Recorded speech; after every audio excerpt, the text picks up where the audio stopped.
Bienvenidos todos, yo soy Fran Yo soy Caro. y esto es ¡Corazón de ñaña! Ya sigo sin poder hacer el corazón con la mano. Bueno, Quizás deberíamos dejarlo.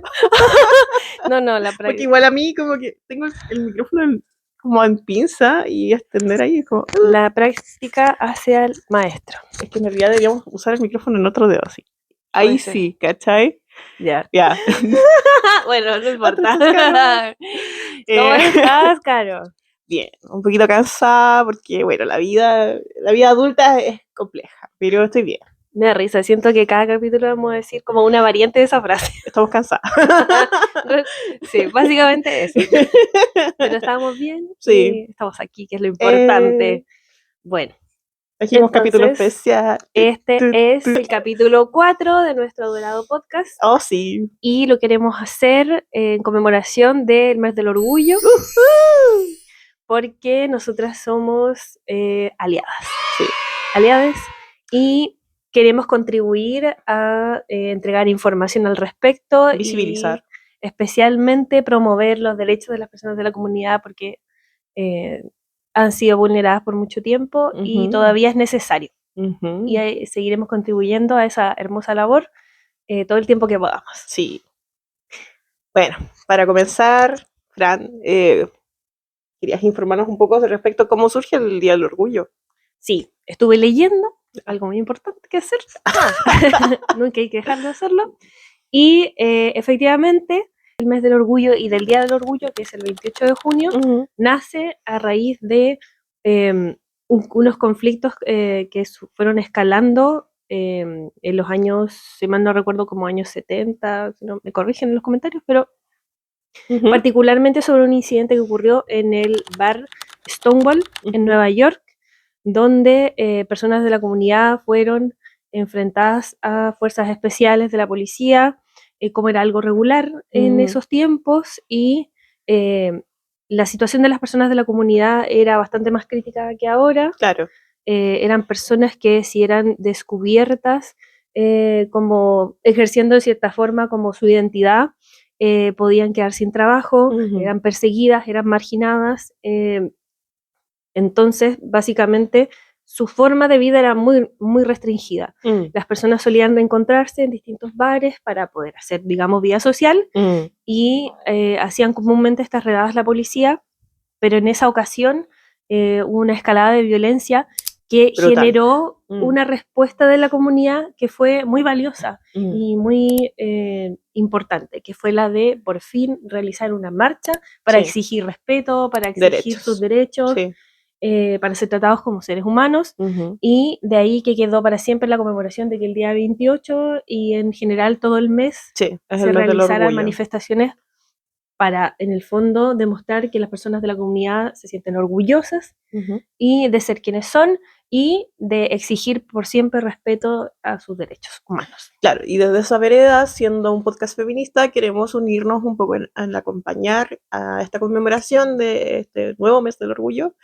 Y finalmente, claro, queremos dejar explícito que nosotros lo estamos haciendo desde el respeto y como en una señal como de acompañar, hemos decidido tomar para esta ocasión parte de cómo se vive la experiencia de ser parte de las disidencias en Japón.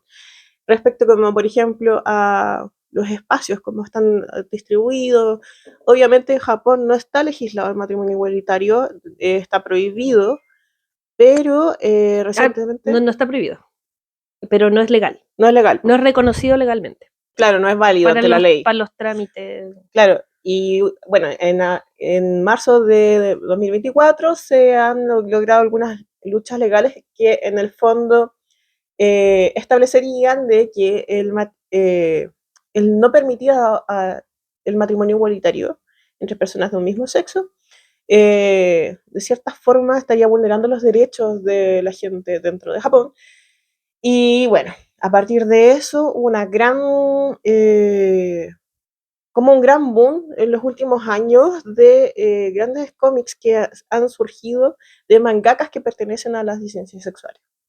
Sí, en general queremos abordar como este capítulo desde el mundo ñoño, acercándonos a algo que conocemos mucho, que es la cultura japonesa, y nos pareció muy interesante porque encontramos algunas obras que han llegado a ser editadas en español y también en otros idiomas, que son obras autobiográficas. Sí. Entonces lo que hacen es entregar precisamente un testimonio en primera persona de las vivencias de las personas de la comunidad, personas gay, de personas lesbianas, y nos pareció muy interesante poder relevar estas obras, poder darles más visibilización, también por algo en particular muy interesante, que fue algo que yo descubrí haciendo la búsqueda tan sencilla en Google.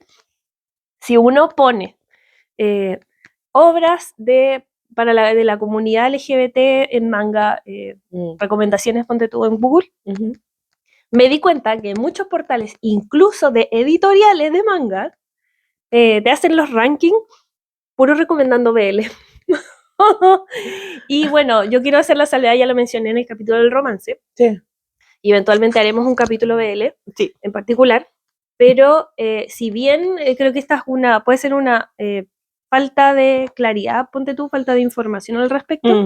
Y es que si bien los mangas BL son mangas que en general su temática es de romance entre parejas del mismo sexo, particularmente masculino, son obras que están dirigidas a público femenino y están escritos por autores femeninos.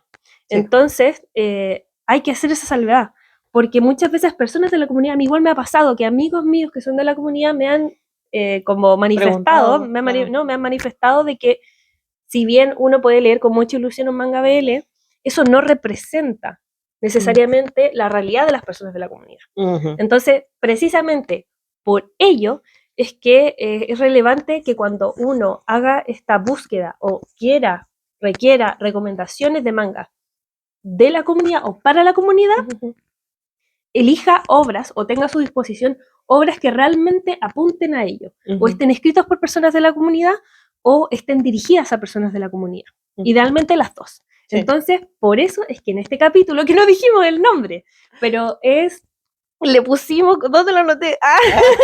No me acuerdo. Acordándose la pauta. Espérate. Este capítulo se llama Manga autobiográfico, Testimonios queer desde Japón. Ya, ese es el título que le pusimos en el capítulo. Ahí va a aparecer. Pero bueno, entonces, en torno a eso, también hacer estas pequeñas salvedades que dijiste tú, algo muy importante de hablar antes de hacer las recomendaciones que queremos hacer es establecer que si bien originalmente, si uno estudia un poco sobre la cultura japonesa y las relaciones sociales, relaciones de las personas en Japón, antiguamente no había tanto una discriminación en torno a las relaciones, por ejemplo, afectivas entre personas del mismo sexo. Podemos saber de historias, por ejemplo, de samurái que tenían una relación íntima, muy cercana con los aprendices, o por ejemplo, había novelas de historias de amor o románticas entre personas del mismo género. Claro, y no se limitaban por el matrimonio, sino que era como, tú podías casarte con una pareja y tener una relación heterosexual, que era como tu relación oficial, pero estaba permitido, no era mal visto el que las parejas dentro del matrimonio tuvieran otros amantes y que esos amantes podían ser del mismo género o del mismo sexo. Claro, no había como ese tabú en el fondo. No. O sea, se sabía que existía, no que se hablara abiertamente, pero no había una discriminación directa. Claro. Y sin embargo, se sabe que después, posteriormente, cuando se empezó a abrir Japón al mundo y tuvo la influencia occidental, se empezó a heteronormativizar gran parte de la sociedad. Entonces ahí fue cuando como empezó... que hay un gran velo moral en esos momentos.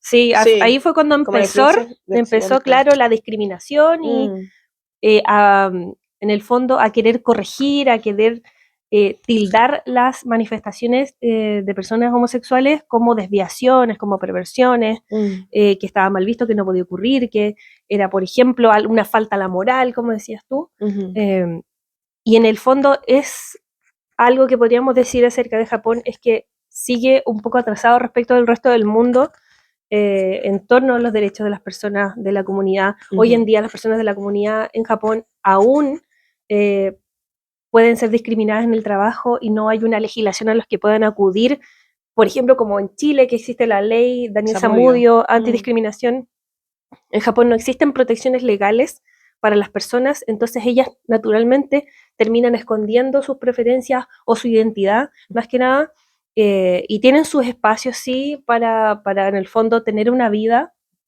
con personas de su misma comunidad o con sus amigos, con su familia. Sin embargo, siguen ocultando a sus familias de repente su preferencia por el mandato social, de repente por miedo al rechazo, no salen del closet y, como este eufemismo en el fondo, y sigue siendo muchas veces una experiencia dolorosa para las personas de la comunidad descubrir que aún no pueden vivir tranquilamente, que podrían ser objeto de discriminación.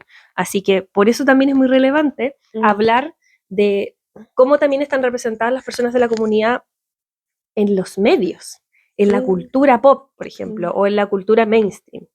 Y la importancia que tiene su representación para ir cambiando también progresivamente la sociedad y que ellos puedan tener más derechos y que puedan también vivir en paz. Ya, pero yo aquí quiero hacer un pequeño disclaimer de algo que vi en Necollita Blog, el canal de YouTube de Yugo y Ernesto, no sé si en algún momento lo habrán visto. Ellos trabajan como en este canal de YouTube haciendo videos sobre las diferencias culturales de Japón y el mundo. Y claro, son una pareja internacional, Yuko es japonesa, Ernesto es español y tienen un pequeñito que se llama Aren. Y en algún momento ellos hablaban de lo curioso que es la forma en que las personas se expresan con la vestimenta en Japón.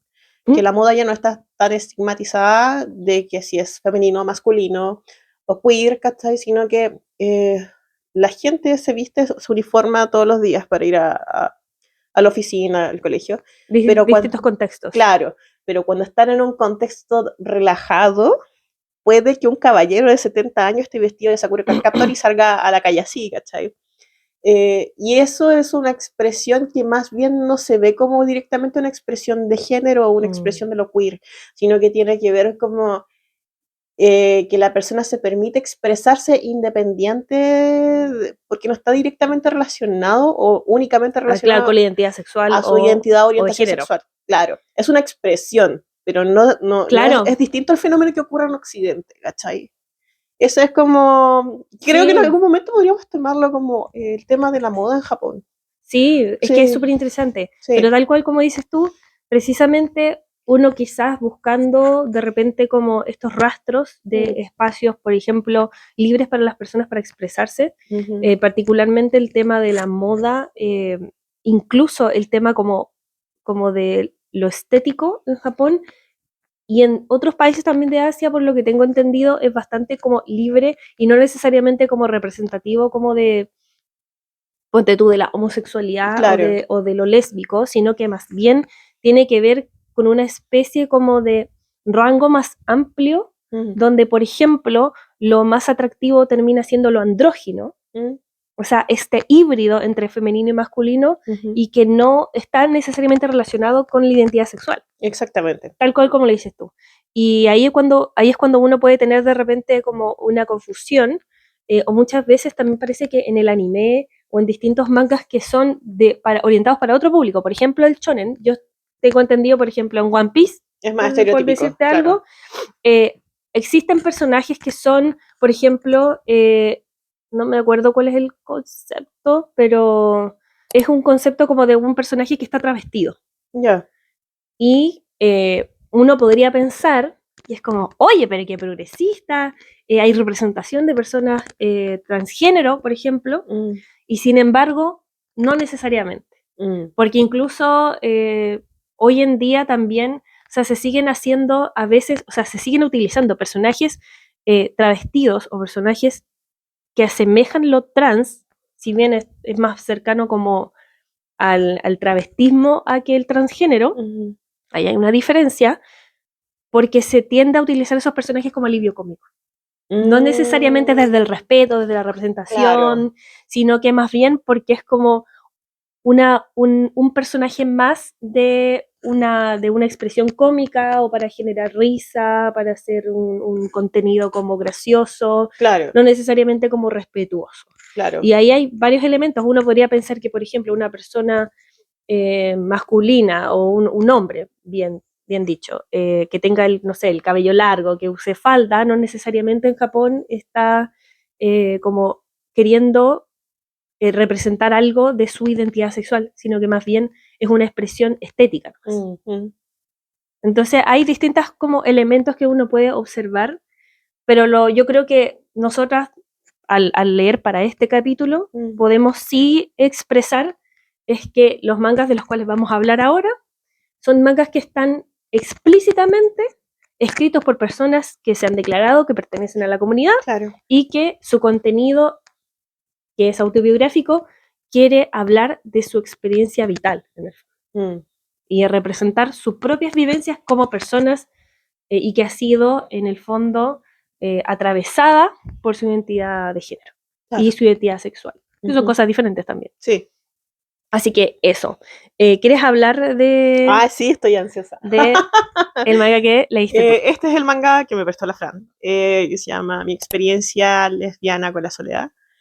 Está escrito por Kabi Nagata. Bueno, ella es una mangaka que al introducirte en la obra, empieza hablando primero de cómo... bueno, es un manga autobiográfico, y creo que es necesario hacer un poco esta aclaración también, de que las obras autobiográficas, si bien uno tiende a pensar de que están muy acercadas a la realidad de lo vivido, hay un filtro también, que tiene que ver con lo que el mangaka, o en este caso, bueno, el autor decide contarte, que es distinto a la realidad. No necesariamente, a veces. claro, es que ahí hay un tema, hay un trato entre el autor y el lector, por así decirlo, de que el relato es vívido, o sea, que es verídico, ¿cachai? Pero no necesariamente que es como exactamente igual a la realidad. Y eso es un tema que se estudia dentro del mundo de la literatura con el tema de las crónicas y la literatura autobiográfica. Es autobiográfica. importante considerar ese aspecto antes de adentrarse en una lectura. Exactamente. En general, digamos, cualquier tipo de lectura. Entonces, ¿qué ocurre con Karina Gata? Bueno, ella primero empieza contando lo que fueron sus primeras frustraciones, porque ella comienza a decirte, bueno, yo salí del colegio siendo una chica muy normal, me iba bien, tenía una vida tranquila, lo pasé maravillosamente, y de repente llega la vida adulta, entra a la universidad, al parecer a estudiar arte o diseño, y decide dejarlo, como con un agotamiento. Y ella se pregunta, bueno, ¿de dónde viene este agotamiento? Y lentamente el agotamiento también se lo va consumiendo, porque empieza a tomar trabajos de medio tiempo y va ganando dinero, sin embargo, nunca queda satisfecha porque sus afanes están dirigidos a cumplir las expectativas de sus papás. Y que al cumplir esas expectativas, en el fondo ella pensaba que iba a ser amada por sus padres. Y si bien a ella no carecía de algo, ocurría constantemente que ella de cierta forma, como que se trataba mal al decirse que no era digna, por ejemplo, de comer algo, porque no se había esforzado lo suficiente. O no era digna de, no sé, asearse, porque no se había esforzado lo suficiente. Entonces, ella comparaba el nivel de esfuerzo como con la dignidad, con el cumplir con sus necesidades básicas.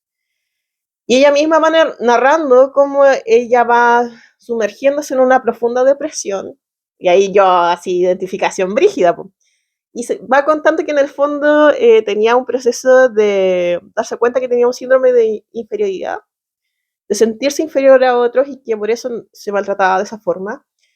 Y bueno, al avanzar la novela gráfica, el manga te va contando también de que pasaba por periodos depresivos ansiosos, y yo dije, oh, la identificación me está pegando mal. Y claro, obviamente en mi caso pasa por otras cosas, pero voy cachando como el tema de que ella va sumergiéndose en esta depresión cada vez más hasta que toca fondo. Y es cuando ya deja de trabajar, después empieza a trabajar en una pastelería y se pregunta, bueno, ¿qué estoy haciendo acá? ¿Es realmente lo que quiero hacer? Tiene entrevistas de trabajo donde la gente la interpela y le dice, bueno, ¿y tú qué quieres hacer? ¿Con qué eres feliz? Y ahí ella se da cuenta que lo que a ella le gusta es hacer manga. Y empieza a incursionar de a poco en el mundo del manga, manda a distintos lados hasta que finalmente gana un premio. Y entre medio también, en lo más profundo del hoyo de la depresión, decide como dejar de maltratarse porque se da cuenta que no había vivido muchas cosas, ¿cachai? Entre ellas el primer beso, el tener amigos, ¿cachai? El tener un trabajo. Y estaba esta presión constante por parte de los papás de que tienes que ser una empleada con un contrato indefinido, a plazo fijo y la cuestión. O, en el fondo, es tener seguridad económica. Sí. Y ella se sentía muy presionada por eso. Y yo creo que ahí es donde los millennials occidentales nos podemos identificar muchísimo, porque muchos de nosotros pasamos por procesos psicológicos similares y con la esperanza de algún día, pucha, no sé, pues, obtener la tan ansiada estabilidad La económica, meta, ¿cachai? el éxito. El éxito. O ser reconocido como adulto entre tus pares. Autofuncional. Claro, ¿cachai? Porque en el fondo ganáis plata, te podéis mantener, podéis hacer tus cosas, bla, bla, bla. La cuestión es que ella va avanzando en esto y a medida que va avanzando, avanza en el qué quiero hacer, avanza en el deseo. Y en el deseo es cuando se da cuenta de que le llama la atención su mamá. Y que siempre ha sentido como más deseo por las mujeres, porque las encuentra más bonitas que los hombres. Y eso que ella también era lectora de manga BL, pero se da cuenta de que hay una gran barrera entre ambas cosas, entre la experiencia de desear y el manga, ¿cachai? Y yo creo que ahí está el tema, porque finalmente el manga se sustenta, el BL, por ejemplo, se sustenta en fantasía de cómo sería una experiencia entre dos personas, personajes ficticios, ¿cachai? Y claro, ella empieza a decir, bueno, ¿cómo me propongo conectar con otra persona de mi mismo sexo si en realidad, ¿cómo le hago, ¿cachai? No tengo movilidad social, ya no tengo amigos por el tema de la misma depresión. ¿Hacia dónde me dirijo con esto? Y bueno, después de que gana un premio, ella decide reservar una escort. Y es su primera experiencia lésbica, ¿cachai? Pero también es la primera vez que da un beso, la primera experiencia sexual. Y es fuerte igual. A mí me dio mucha pena el manga. Bueno, además porque me identifiqué mucho en algunas partes. Yo también tuve pero tengo muchos procesos psicológicos dando vueltas. Por ahí... yo tengo un trastorno que se llama trastorno de trauma complejo. Y ese trastorno hace que yo bambolee entre la depresión y la ansiedad. No siempre estoy ansiosa, no siempre estoy depresiva, ¿cachai? Pero también me hace, por ejemplo, estar más alerta. Y ahí es cuando yo como que me identifiqué brígido con el personaje, porque decía, claro, como, cosas que al resto de la gente le parecen muy normales, ¿cachai? A mí me dan una ansiedad tremenda, ¿cachai? Como por ejemplo, la primera vez que estuve con alguien, obviamente fue con una persona que quise y todo el tema, pero y que fue respetuoso conmigo y nada malo que decir al respecto, ¿cachai? Pero sí fue como, yo sabía lo que deseaba, sabía lo que iba a hacer, y aún así todos los trastornos psicológicos detonaron de alguna forma que para mí fuera mucho más complejo. Y claro, ahí la entendí mucho y que empaticé mucho con ella. Y me dio mucha pena porque también es como, yo no puedo imaginar ni dimensionar lo complejo que debe ser vivir esa experiencia porque no la he vivido. Pero sí puedo empatizar en la soledad que ella sintió, ¿cachai? Que en algún momento yo también la sentí. Entonces, no sé si las mismas dimensiones, ¿cachai? Pero sí sentí esa tremenda soledad. Y de hecho me dio mucha risa cuando me lo recomendaste hace años. Y yo me lo leí. Sí, en ese por tiempo. Fin puedo recuperar el... porque se lo traje. Y claro, pues, bueno, finalmente ella tiene esta experiencia con las escort y la escort fue súper amable. Y bueno, son personas que están, se les llama profesionales del deseo allá, sexual. Y claro, pues ella como que finalmente cumple eso y le da como un empujoncito como para atreverse a hacer más cosas en la vida porque se siente adulta, siente que cumplió con la tarea. Pasó, cumplió con el evento canónico. Debutó. Y claro, pero es complejo porque se da cuenta que es súper torpe socialmente, es súper torpe eróticamente, ¿caché? Como para excitar a la otra persona, como para tener placer, y mientras... y claro, no se lo permite. Y ahí yo creo que hay un tapujo súper fuerte que es en el fondo... Y así como ella no se permitía comer, no se permitía estar aseada y todo, empieza a cuestionarse, oye, tengo que estar bonita para la persona que voy a ver, que contraté, ¿cachai? Tengo que estar aseada, tengo que estar linda, tengo que vestirme de otra forma. Y claro, pues ella tiene un tema que se saca el pelo. Sí, la alopecia. Sí, no, se arranca el pelo cuando está estresada. Entonces, Tenía poco pelo. y claro, estaba pelada, Estaba como en una situación. tenía una calvicie ay, así, como, ¡ay, terrible! Y claro, difícil. y ella se da cuenta que no puede ser tan autodestructiva, que no puede estar en ese margen y que tiene que sencillamente, pucha, sacar lo mejor de sí. Y como el quererse, el cuidarse, también es una forma de ser adulto, ¿cachai? Y bueno, finalmente ella cumple le está yendo bacán, así como que publica este manga en internet. Empieza a publicar esta misma historia. Claro, y como que empieza a contar y su vida va así como viento en popa, va a la raja, ¿cachai? Hasta que llega un punto en que, claro, pues como que empieza a cuestionarse otras cosas. Pero dice, claro, esta es como la dulce miel, que era el nombre de la score, que en algún momento se te va a acabar. Y vaya a tener que buscar otra cosa que te ayude a sustentar esa plenitud o esa felicidad. Y en el fondo es también el saber cómo sostenerte a ti misma para lograrlo, ¿cachai? Claro. Y yo creo que en ese sentido el manga también tiene este rasgo psicológico que es muy importante, además de tener el tema, porque te permite un poco entender cómo igual no es muy distinto de lo que hacemos nosotros habitualmente, ¿cachai? Como definir qué te gusta, pero más allá de los tapujos, ¿cachai? Porque el definir qué te gusta para ella también era un tema que estaba como atravesado por la familia, ¿cachai? Como el separar la familia del sexo, cuando en realidad ella lo que tenía era que vivir su vida y como quería, ¿cachai? Y no ser lo que sus papás esperaban de ella. Y bueno, después cuenta otro episodio extra que es cuando contrata una segunda escort, que se da cuenta que ella no sabe tocar a las chicas que desea, a pesar de que las desea y que quiere tener contacto físico con ella, pero que no sabe cómo generarle placer a otro. Y eso, bueno, y ella ahí es como muy, bueno, es muy chistosa también porque se da cuenta de que no la había tocado en todo el rato y dice, pero ¿cómo hago esto? ¿Cachai? Y es como, pucha, pero a mí. Y eso, yo siento que me sentí muy identificada con ella, claro, eso es como lo que también me genera este sentido cómico, así como, ¿cómo hago esto? ¿Cachai? La primera vez y toda la cuestión. Pues.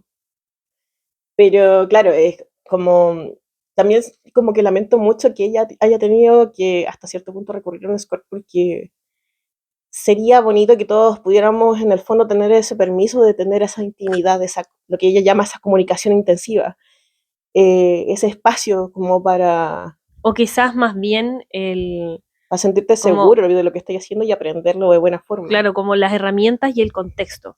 Como claro. que a ella le faltaban un poco las dos cosas. Es que claro, ella en un momento dice, bueno, mi forma de aprender sobre sexo era leer manga BL y es un poco lo que pasa también con el porno, es distinto Totalmente. A cuando tenéis la experiencia real y tenéis la persona al frente de vos, ¿sabes? Pero bueno, eso, adorable. ¿Te gustó? Me gustó caleta, lo recomiendo altamente. Es un muy buen manga autobiográfico y siento que cualquier persona que haya atravesado, ya sea por trastorno de conducta alimentaria, varios aspectos, como que no solo personas, cuestionamientos propios. Claro, de la comunidad se puede identificar, sí. Es como un relato muy amplio. Es súper que toca varios aspectos de la vivencia humana. Sí, sí. Muy completo y muy profundo. Y sí, me gustó caleta. Muy bueno, muy bueno. A mí también, yo por eso ya lo tenía. Y lo recomendé. ¡Ey!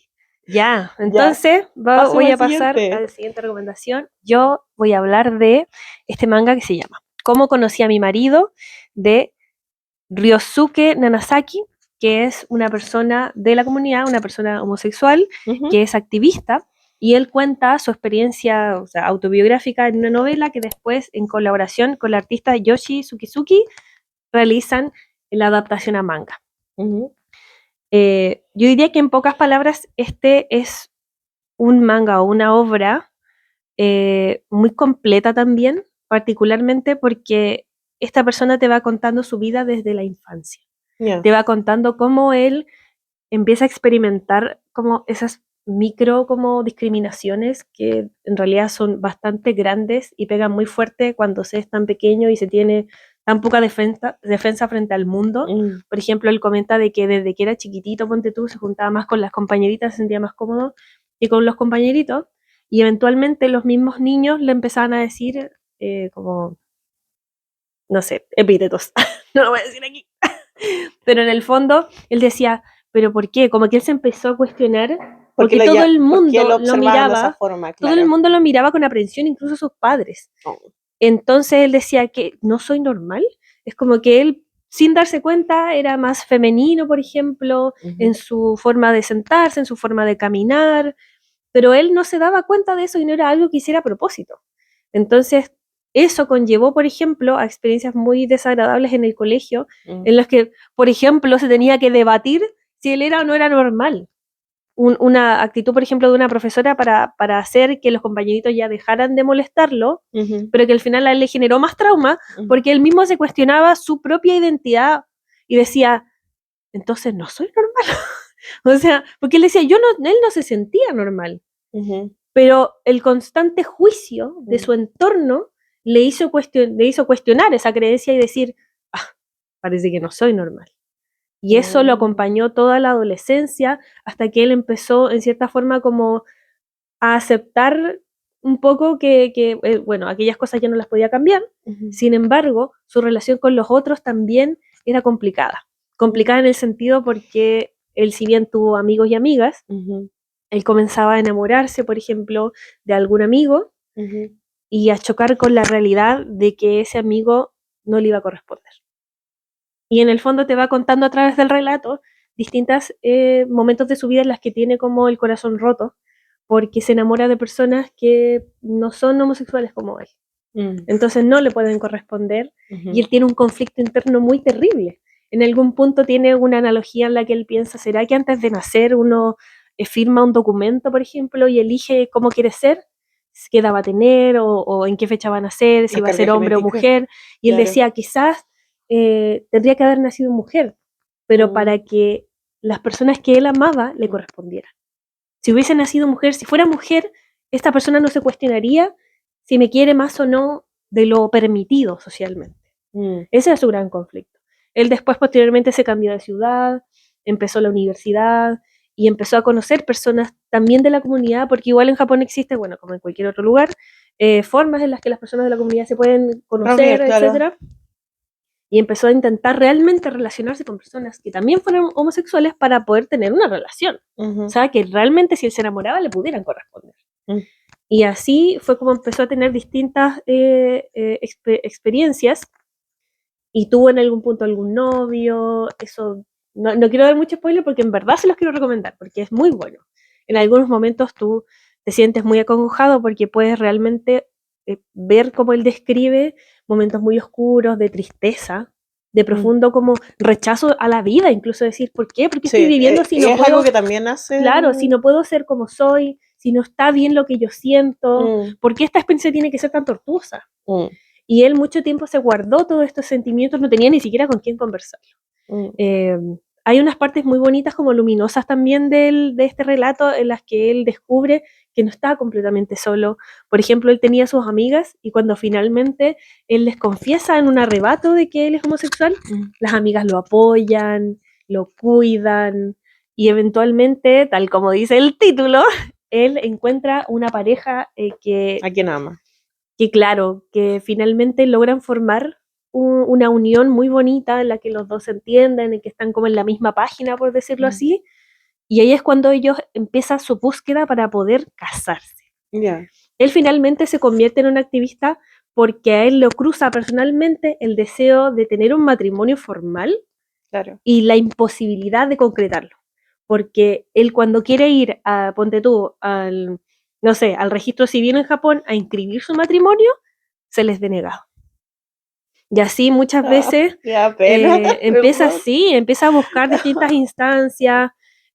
Finalmente, bueno, para redondear un poco, él, y como dice el título, no es ningún spoiler, él logra realizar su matrimonio con su pareja.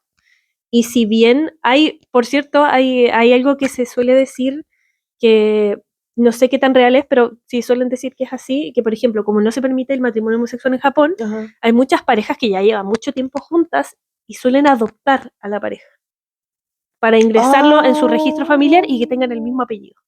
Porque al final el matrimonio también no es solo algo que es como, ponte tú, concretar una unión romántica, sino que además es algo que constituye derechos, por ejemplo, derechos Claro. de herencia. Por ejemplo, si la persona amada está enferma o termina en un hospital, solo un familiar directo lo puede ir a visitar. En Chile pasa lo mismo. Entonces, como que tiene cosas muy específicas y prácticas que las personas de la comunidad lo entenderán, que por qué es necesario que exista esta figura legal del matrimonio homosexual, más allá de del derecho, en el fondo. Sí. O sea, como de la ilusión. Hay algo práctico también de por medio, hay algo que tiene que ver con la administración y con los derechos y con las herencias y esas cosas. Bueno, etcétera. Al final, si bien hasta el día de hoy todavía no es legal el matrimonio homosexual en Japón, ellos logran realizar el primer matrimonio reconocido religiosamente de personas del mismo sexo. Y eso es por supuesto un gran logro para la comunidad. Él después se dice que acá en la solapa cuentan que él crea como una especie de organización, no sé si es una organización o una empresa en la que él después ya se dedica como a realizar los matrimonios, a organizar bodas para personas de la comunidad, sigue siendo activista, escribe su novela y hace esta colaboración para, en el fondo, como plasmar sus vivencias, porque es un testimonio de una persona de la comunidad que vale la pena contar, como tantas otras, y yo se los recomiendo mucho, es muy hermoso, el dibujo también es muy lindo. Sí, es precioso. Creo que ya lo mencioné, pero la dibujante se dedica normalmente a hacer historias BL, entonces mezcla lo mejor de dos mundos, como diría Miley Cyrus.